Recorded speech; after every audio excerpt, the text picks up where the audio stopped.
You're trying very hard to speak in Spanish, but it's not working. I know. To be honest, no one is scared. I'm definitely not scared. So, like Shakun said, he turned into a social recluse. He was sitting in his room alone and apparently speaking in Spanish.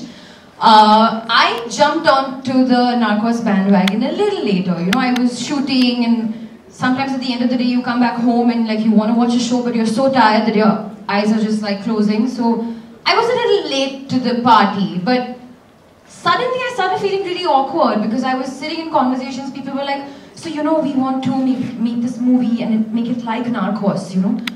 What about this idea? We can do it like a show, like Narcos. You know, that character, like Narcos, like Narcos, like Narcos. And I'm like, oh my god, just keep quiet. Everything is about Narcos. This reference is just going out of hand. I cannot be like Joey sitting in this room not aware of anything anymore. So eventually I did watch Narcos, and then I understood. It made complete sense what a global phenomenon this show really is. Yeah, absolutely. It's undoubtedly one of the most successful shows in TV history. And today to talk about it and discuss it further, of course, I'm joined by my very dear friend Alia Bhatt. But we also have the godfather of Narcos here with us, the showrunner, Eric Newman.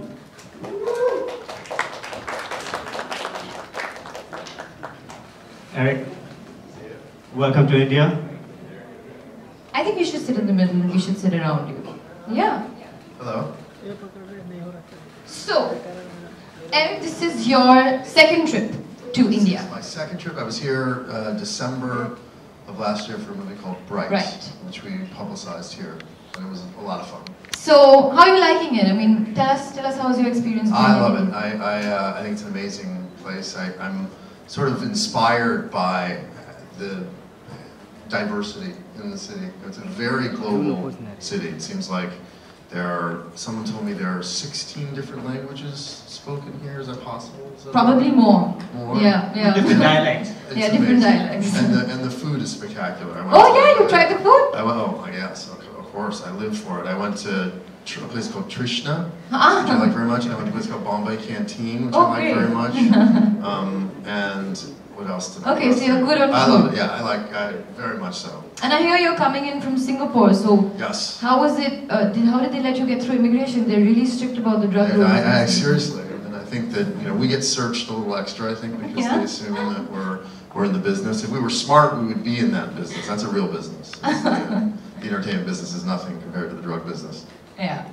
Well, you know, talking about this show, Eric, you've had such a long journey with the story, and Netflix especially hasn't just changed the way we watch television, it's changed how we create and how we tell our stories. And you conceived this idea 20 years back as a feature film, and today it makes for 30 hours of one of the most riveting television, and now actually 40 hours. 40? Yeah, 40 hours of one of the most riveting television show we have. Tell us a little bit about your journey with this idea and this huge journey that you've had. I first heard stories about the drug war in the mid-90s.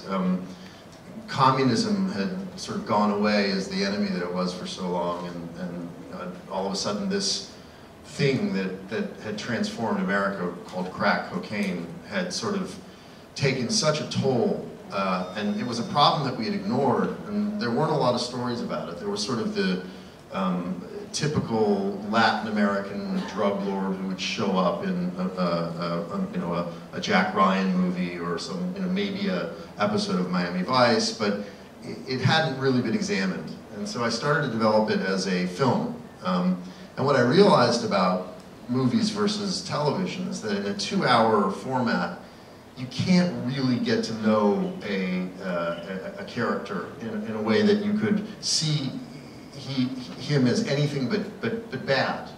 And the reality is it's much more complex than that. And so the characters that we depict, first Pablo Escobar, then the Cali cartel, and now Felix Gallardo and the Guadalajara cartel, there's a certain complexity that can only be achieved in the longer format.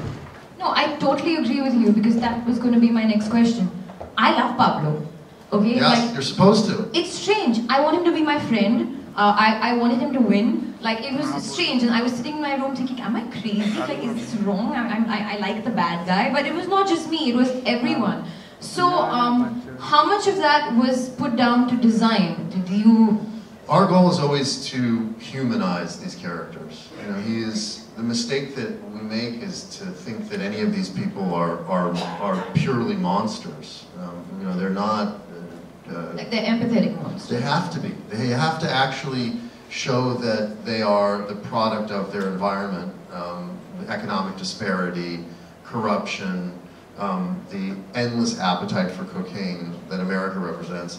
It's not as simple, though I think we'd like it to be, that it is not as simple as a monster sprang forth from their mother's womb. These people were made, and I think the mistake that we make in the world, and certainly in America, is we're always looking for the monster, and as a result, we miss the monster taking shape behind us.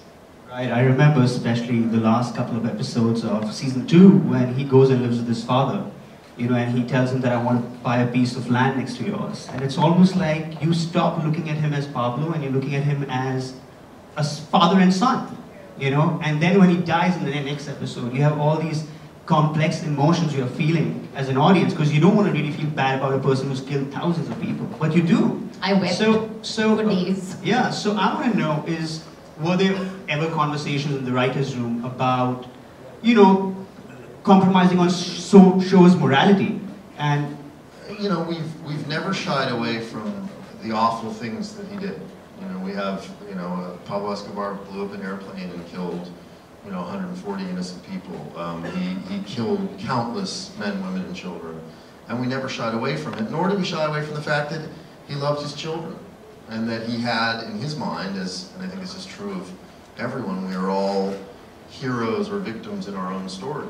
And if you asked him whether he was a bad person, he would say absolutely not, and he would have an explanation. It would not be an excuse, but it would be certainly an explanation as to why he's not the bad guy. The Americans are the bad guys, or the Colombian government are the bad guys. And to a certain degree, he would be right. Yep, and Pablo's gone, and hopefully, and actually I'm sure the world's a better place without him. I agree. And, no, you do, as much as you hate to see him go, you also know that you need to see him absolutely. go. Yeah. Absolutely. And they all meet the same ending. They either die in a hail of bullets, or they end up in a jail cell for the rest of their lives. right. And now talking about season 4, you know, we've seen the first 2 seasons with Pablo Escobar and Medellin Cartel, 3rd season with Cali Cartel, and now the 4th season, Guadalajara Cartel? Guadalajara Cartel. And take us through, you know, you're taking us back in time, into late 70s, early 80s, and we're going to see the rise of another cartel. So tell us about this decision to take us back into time, and give us a little sneak peek into season 4. Well, the plan was always to take the story, once we've completed the Colombian chapters, we planned to move the show to Mexico. We had perhaps thought we would follow chronologically from 1996 onwards. You know, the drug war in Mexico is still going on today, and it's many of the same players. But what we decided when we started doing the research is we learned it's impossible to tell the story of the drug war in Mexico without telling the story of the Guadalajara cartel and Kiki Camarena. And that period, which was 1980 to 1985, was really the beginning of it. And so to try and jump midstream into it would have done viewers a disservice. At the same time, we felt like this could be seen as a standalone, for sure. It could be the beginning of the Mexican chapter, but it's also Narcos season 4. So do you think people who haven't watched Narcos yet, I don't think that many of them really exist, but those who haven't, they could start with season 4 and then go back and move forward chronologically? Absolutely. You do not need to have watched seasons 1 through 3 to watch season 4. In fact, you could start season 4 and then watch seasons 1, 2, 3. Okay, so I just want to know honestly, because something that constantly gets thrown to me when I'm doing interviews is, you know, do you feel fear? Do you feel, were you anxious to play this character? Were you anxious to do this? My big question to you is, we as an audience get very attached to, you know, the protagonists, the locations. How do you feel when you're moving from season to season? Like when you finished season 2, you knew Pablo was gone. Now, what was the big challenge that you faced?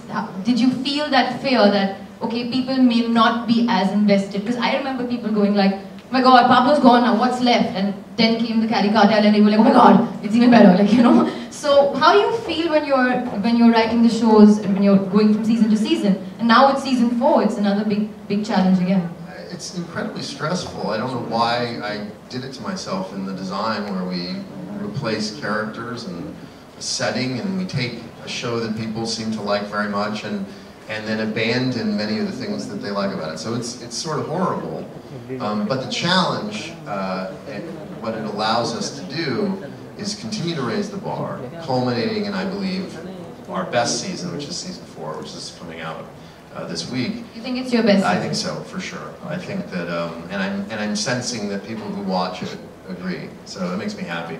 I think that, you know, one of the reasons why we cast Michael Peña and Diego Luna is we had an obligation to make the best, most real, authentic version of the show, and that there's, you know, audience demand. If you ask someone to accept the fact that they're not going to see Wagner Moura anymore, they're not going to see Pedro Pascal anymore, you have to give them something that very quickly, in the first 2 episodes, they say, okay, it's different, but I like it, and there's enough of the same that I feel like it's still Narcos.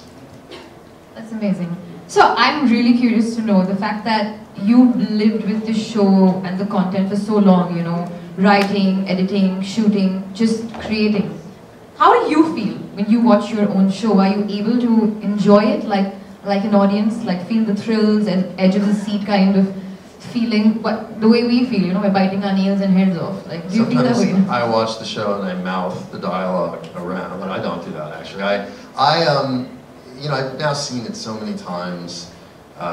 It's hard to experience it with anything but exhaustion. But you're able to be objective. Yes, I know it's pretty good, and for me, you know, the only times that I've had real success in my career, it's when I've done something that I wanted to see as opposed to something that I thought other people wanted to see. And Narcos is very much a show that if I had nothing to do with it, unless I absolutely hated the people that were involved and I couldn't bring myself to watch it, I would watch Narcos religiously.